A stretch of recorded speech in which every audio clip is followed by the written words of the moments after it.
വല്യേട്ടനെ കണ്ടിട്ട് കൊച്ചേട്ടനും തുടങ്ങി. വലിയേട്ടൻ ഞാൻ പറഞ്ഞത് വേറെ ആരെയല്ല, ഡൊണാൾഡ് ട്രംപാണ്. ഡൊണാൾഡ് ട്രംപ് അമേരിക്കയൊക്കെ തൂത്ത് വൃത്തിയാക്കാൻ പോവുകയാണ്.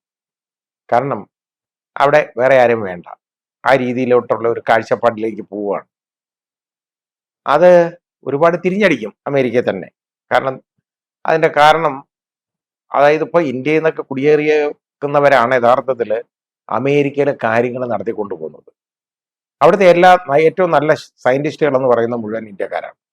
അവിടുത്തെ ഏറ്റവും നല്ല ഡോക്ടേഴ്സ് എന്ന് പറയുന്നത് ഇന്ത്യക്കാരാണ്. ഏറ്റവും നല്ല എഞ്ചിനീയേഴ്സ് എന്ന് പറയുന്നത് ഇന്ത്യക്കാരാണ്. ഏറ്റവും നല്ല ബാക്കി അതേപോലുള്ള മാനേജ്മെന്റ് എക്സ്പേർട്സ് എന്നൊക്കെ പറയുന്നതൊക്കെ ഇന്ത്യക്കാരാണ്. ഒരുപാട് പേരും നല്ല കീ പൊസിഷനിലൊക്കെ ഇരിക്കുന്ന ആളുകൾ ധാരാളമുണ്ട്.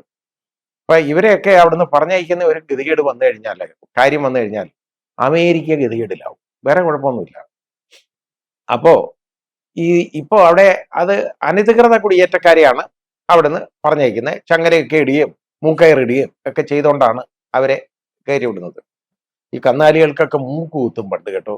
കാരണം ഇതിനെ കൺട്രോൾ ചെയ്യാൻ പറ്റത്തില്ല. അതുകൊണ്ട് ആ മൂക്ക് കയറിലാണ് യഥാർത്ഥത്തിൽ കയർ കെട്ടിയാണ് ഇതിനെ പിടിക്കുന്നത്. ഇല്ലെങ്കിൽ ഇതിനെ അത്ര വലിയ ബഹളം കാണിക്കുന്ന കാളകളും ഒക്കെ ഉണ്ട്. ഞാൻ ഒരുപാട് എണ്ണത്തിൻ്റെ ഇതിന് കൈകാര്യം ചെയ്തിട്ടുള്ളത് എനിക്കറിയാം. അതിനെ പിടിച്ചെടുത്ത മൂക്കയർ എന്ന് പറഞ്ഞതുപോലാണ് അവിടുന്ന് മൂക്കയറും ഒക്കെ ഇട്ട് കയ്യിലും വിലങ്ങ് കാലിലും വിലങ്ങ് എവിടൊക്കെ ചങ്ങല കെട്ടാമോ അതെല്ലാം കെട്ടിയാണ് ആളുകളെ കയറ്റി വിടുന്നത്. അപ്പൊ അത് അവിടുത്തെ സിസ്റ്റം ആണെന്നുള്ള രീതിയിലാണ്. പക്ഷേ ബ്രസീൽ കഴിഞ്ഞ തവണ ഇതുപോലെ ചെയ്തു കഴിഞ്ഞപ്പോൾ എതിർത്ത് കഴിഞ്ഞപ്പോൾ ബ്രസീലിലേക്കുള്ള ആളുകളെ ആരെയും ചങ്ങലയിട്ടില്ല. അപ്പൊ അറിയാം, കാരണം നമുക്ക് ഇന്ത്യക്ക് ഒരു പരാതിയില്ല. കാരണം അനധികൃതമായിട്ട് പോയ ആരാണ്? ഇവിടുന്ന് മനുഷ്യരല്ല അവര്. അതുകൊണ്ട് അവർ ചങ്ങലയിടുകയോ മൂക്കയറിടുകയോ എന്തോ ആണെങ്കിൽ ചെയ്തോട്ടെ, ഒരു കുഴപ്പമില്ല. ഞങ്ങൾക്ക് അങ്ങോട്ട് വരണം, ഞങ്ങൾക്ക് കെട്ടിപ്പിടിക്കണം, അത്രയൊക്കെ മതി. അതാണ് കാഴ്ചപ്പാട്. പിന്നെ ഇത് കണ്ടുകൊണ്ട് അവിടുന്ന് ഇത്രയും പേരെ ഇപ്പൊ കയറ്റി വിട്ടുകൊണ്ടിരിക്കുകയാണല്ലോ അമേരിക്കന്ന്. ഇത് കണ്ടുകൊണ്ട് ബ്രിട്ടൻ തുടങ്ങി. യു കെയിൽ ഒരുപാട് ആളുകൾ പോയിട്ടുണ്ട് ഇന്ത്യയിൽ നിന്ന് തന്നെ. ഇപ്പോ പലപ്പോഴും ഈ 12ാം സ്റ്റാൻഡേർഡ് കഴിഞ്ഞാൽ ഇപ്പൊ കേരളത്തിൽ നിന്നുള്ള കുഞ്ഞുങ്ങൾക്ക് ഉള്ള ഒരു ധാരണ എന്ന് പറയുന്നത് ഒന്നില്ല, അവർക്ക് യൂറോപ്പിൽ പോകണം. അതായത് ഇംഗ്ലണ്ട് യൂറോപ്പിന്റെ ഭാഗമാണല്ലോ. യൂറോപ്പിൽ പോകണം, അല്ലെ അമേരിക്കയിൽ പോകണം, എവിടെയെങ്കിലും പോയി പഠിക്കണം. അവർ ഉന്നത വിദ്യാഭ്യാസത്തിന് എന്നുള്ള രീതിയിലാണ് പോകുന്നത്. ഈ പോയി കഴിഞ്ഞാലോ നല്ല ചെലവാണ് അവിടെ പണം ചെലവാക്കേണ്ടത്. അവിടെ ഹോസ്റ്റൽ ഫീ കൊടുക്കണം, അവിടെ പഠിക്കാനുള്ള ഫീ കൊടുക്കണം. അപ്പൊ ഇതിനൊക്കെ വേണ്ടി എന്നൊക്കെ പറഞ്ഞു കഴിഞ്ഞാൽ അവർ എന്തെങ്കിലും ഒരു ജോലി ചെയ്ത ഒരു പാർട്ട് ടൈം ജോലി ചെയ്ത് കഴിഞ്ഞാൽ അവർക്ക് അതിൽ നിന്നുള്ള ശമ്പളം കിട്ടും. അത് അവരുടെ ചെലവിനും അവർക്ക് അന്തസ്സായിട്ട് അവിടെ ജീവിക്കാം എന്നുള്ള ഒരു മാർഗം കിട്ടും. വെറുതെ അല്ല, ജോലി ഇതാണ്. ചിലപ്പോൾ പാത്രം കഴുകുന്നതായിരിക്കും, ചിലപ്പോൾ തൂത്തുവരുന്നതായിരിക്കും. അങ്ങനെയുള്ള എന്ത് ജോലി ആയാലും അവർക്ക് ചെയ്യും. അതിനൊന്നും കുഴപ്പമില്ല അവിടെ. കാരണം ഇവിടെ ആവുമ്പോഴല്ല പ്രശ്നമുള്ളൂ. അവിടെ പോയി എന്ത് പണിയും ചെയ്യാമല്ലോ. അപ്പോ ഇങ്ങനെയുള്ള എന്തെങ്കിലും ജോലി ചെയ്ത് പാർട്ട് ടൈം ജോലി ചെയ്താണ് അവർ വിദ്യാഭ്യാസം മുന്നോട്ട് കൊണ്ടുവന്നത്. പക്ഷേ ഈ സ്റ്റുഡൻറ് വിസായി പോകുന്നവർക്കും അതുപോലെ വിസിറ്റിംഗ് വിസായി പോകുന്നവർക്കും ഒന്നും ഇങ്ങനെ ജോലി ചെയ്യാൻ ആ രാജ്യത്തല്ല മിക്കവാറും രാജ്യങ്ങളിൽ അങ്ങനെയുള്ള ജോലി ചെയ്യാനുള്ള അവകാശം അധികാരവും ഇല്ല, ചെയ്യാൻ പാടില്ല. അത് ഇല്ലീഗലാണ്. പക്ഷേ ആ ഇല്ലീഗാലിറ്റി അവരറിഞ്ഞുകൊണ്ട് തന്നെ പെർമിറ്റ് ചെയ്തിരുന്നതാണ്.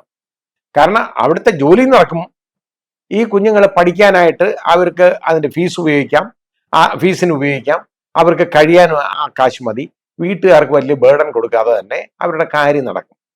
ഈ രീതിയിൽ പിന്നെ അവർക്ക് ഇതെല്ലാം കഴിഞ്ഞ് പഠിത്തമൊക്കെ പൂർത്തിയായി അവിടെ അപ്ലൈ ചെയ്ത് ഏതെങ്കിലും ഒരു ജോലി ആയി കഴിഞ്ഞു കഴിഞ്ഞാൽ അവർക്കൊരു പെർമനന്റ് വിസയും കിട്ടും. അമേരിക്കയിലാണെങ്കിൽ ഗ്രീൻ കാർഡും അങ്ങനെ കിട്ടും. അപ്പൊ ഈ ഗ്രീൻ കാർഡ് കിട്ടുന്നത് വരെ അവിടുത്തെ താമസം എന്ന് പറയുന്നത് അവർ പറയും അനധികൃതമാണെന്ന് പറയും. അതാണ് പ്രശ്നം വരുന്നത്. അപ്പൊ അങ്ങനെയുള്ളവർ കയറ്റി വിടും. അത് കണ്ടുകൊണ്ട് ഇപ്പോ യഥാർത്ഥത്തില് കുറച്ച് വിവരമുള്ള ഒരാളാണെന്നാണ് നമ്മളൊക്കെ ധരിച്ചിരുന്ന കെയർ സ്റ്റാമർ എന്ന് പറയുന്ന ബ്രിട്ടീഷ് പ്രധാനമന്ത്രി. പക്ഷേ അദ്ദേഹത്തിന്റെ മുകളിലും വളരെ വലിയ സമ്മർദ്ദമുണ്ട് ഇപ്പോൾ. കാരണം ഈ ഇല്ലീഗൽ ഇമിഗ്രൻസിനെ കയറ്റി വിടണം എന്നുള്ളതാണ്. അങ്ങനെ ഒരൊറ്റ അടിക്ക് ഒരു 800 പേരെയാണ് 4 ചാർട്ടേഡ് വിമാനങ്ങളിലായിട്ട് കയറ്റിവിട്ടേക്കുന്നത്. അപ്പോൾ ഇന്ത്യൻ റെസ്റ്റോറൻറ്റുകളിലാണ് കൂടുതലും ഈ പരിശോധനകൾ അവിടെ നടക്കുന്നത്. റെസ്റ്റോറൻറ്റുകളിലാണല്ലോ ഈ ജോലി. ഇപ്പോൾ വെയിറ്റേഴ്സായിട്ട് ഈ കുട്ടികൾ പോയി നിൽക്കും, വെയിറ്റേഴ്സായിട്ട് നിൽക്കും. അവിടെ ക്യാഷിലിരിക്കാം, അല്ലെങ്കിൽ ബില്ല് എഴുതാം, അല്ലെങ്കിൽ പാത്രം കഴുകാം, അല്ലെങ്കിൽ കുക്ക് ചെയ്യാം. ഇങ്ങനെയൊക്കെ ഉള്ള കാര്യങ്ങൾ, അല്ലെങ്കിൽ എന്തെങ്കിലുമൊക്കെ ആ രീതിയിലുള്ള ജോലി അവിടെ ചെയ്യാം. അപ്പൊ അങ്ങനെയുള്ളത് കൂടുതലും നമ്മുടെ ഇവിടുന്ന് പോകുന്ന വിദ്യാർത്ഥികളായിരിക്കും. അങ്ങനെ വരുന്നുണ്ടെങ്കിൽ അവർക്ക് അവിടുന്ന് എല്ലാം പരിശോധിച്ച് നടത്തും. ഒരു റെസ്റ്റോറൻറ്റിൽ നിന്ന് മാത്രം ഒരു 4 പേരെ അറസ്റ്റ് ചെയ്തിട്ടുണ്ട്. ഇതേപോലെ ഇല്ലീഗൽ ഇമിഗ്രൻസ് ആണെന്ന് പറഞ്ഞ് അവർ ജോലി ചെയ്യാണ്. ജോലി ചെയ്ത് അവർ ഇങ്ങോട്ട് പണം അയക്കാനല്ല, അവർക്ക് അവിടെ ചെലവ് അവിടെ തന്നെ ചെലവാക്കുകയാണ് ഈ പണം. അവിടുത്തെ തന്നെ വിദ്യാഭ്യാസ സ്ഥാപനങ്ങളിൽ അടയ്ക്കുന്ന ഫീസാണിത്. അപ്പൊ ഇത് യഥാർത്ഥത്തിൽ ഒരു നല്ല മൂവായിട്ട് എനിക്ക് തോന്നുന്നു. അതിന്റെ കാരണം എന്താണെന്നറിയോ? ഇന്ത്യ എന്നുള്ള ഈ കൊഴിഞ്ഞുപോക്ക് അങ്ങ് കുറയും. അപ്പൊ ഈ കുട്ടികൾക്ക് അങ്ങ് പോയേ പറ്റുള്ളൂ അല്ലോ ഇപ്പോ എല്ലാത്തിനും. പോയി അവിടെ ചെന്ന് കിടന്ന് പൊരിയുമില്ലെങ്കിൽ, കാരണം ഇവിടുന്ന് പൈസ അയച്ചു കൊടുക്കാനൊന്നും ആരുടെയിലും കാണത്തില്ല. അവിടെ ചെന്ന് ഞാൻ സമ്പാദിച്ച് ഞാൻ പഠിച്ചോളാം എന്നും പറഞ്ഞേ പോന്നെ. ഇനി ആ പരിപാടി നടക്കത്തില്ല. കാര്യം എന്നുള്ള ഒരു കാഴ്ചപ്പാട് ഇപ്പൊ അവർ എടുത്തു. കാരണം അത് അവിടെ സമ്മതിക്കത്തില്ല. അപ്പൊ അത് ഇല്ലീഗലായിട്ടുള്ള എംപ്ലോയ്മെന്റ് ആണ്, അത് അങ്ങനെ ജോലി ചെയ്യാൻ പറ്റത്തില്ല, ഇല്ലീഗൽ ഇമിഗ്രൻസ് ആയിട്ട് അവർ മാറി എന്ന് പറഞ്ഞിട്ട് അവർ തിരിച്ചയക്കും. ഇപ്പോൾ അങ്ങനെ ഒരുപാട് പേരെ കയറ്റി തിരിച്ചു വിടുന്നു എന്നുള്ളതാണ് കേൾക്കുന്നത്. അത് വലിയ ഗുരുതരമായ പ്രശ്നങ്ങളിലേക്ക് നയിക്കും. കാരണം ഒരുപാട് പണം മുടക്കിയാണ് ഈ കുഞ്ഞുങ്ങളെല്ലാം അവിടെ പോയേക്കുന്നത്.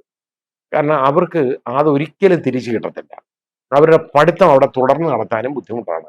കാരണം ഇവിടുന്ന് പണം അയച്ചു കൊടുക്കേണ്ടതായിട്ട് വരും. അല്ലെങ്കിൽ അവർക്ക് അവിടെ ജോലി ചെയ്യാനുള്ള അവസരം കൊടുക്കണം. അപ്പൊ അമേരിക്കയിലൊക്കെ ആണെങ്കിൽ അത് അവിടെ പെർമിറ്റ് ചെയ്യും. പക്ഷേ ഈ ഇവിടെ ഇംഗ്ലണ്ടിൽ അതും പാടില്ല എന്നുള്ള ഒരു രീതിയിലേക്ക് പോയിക്കൊണ്ടിരിക്കുകയാണ്. അത് വളരെ ബുദ്ധിമുട്ടുകൾ ഉണ്ടാക്കും. ഒരുപാട് കുഞ്ഞുങ്ങൾ തിരിച്ചു വരേണ്ടതായിട്ട് വരും.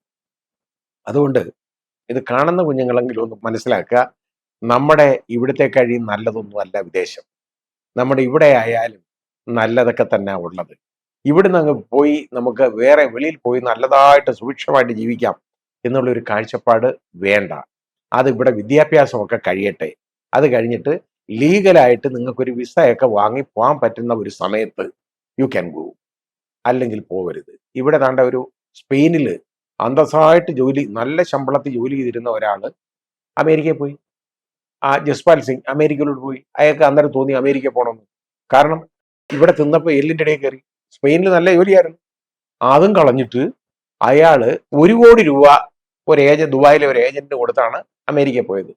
ഇപ്പൊ ഈ തിരിച്ച് ചങ്ങല ഇട്ടുകൊണ്ട് വന്ന കൂട്ടത്തിൽ ഇയാളുമുണ്ട്. അപ്പം നമ്മൾ തിരിച്ചറിയണം, നിങ്ങൾ അപകടമാണ്, ചെയ്യരുത്.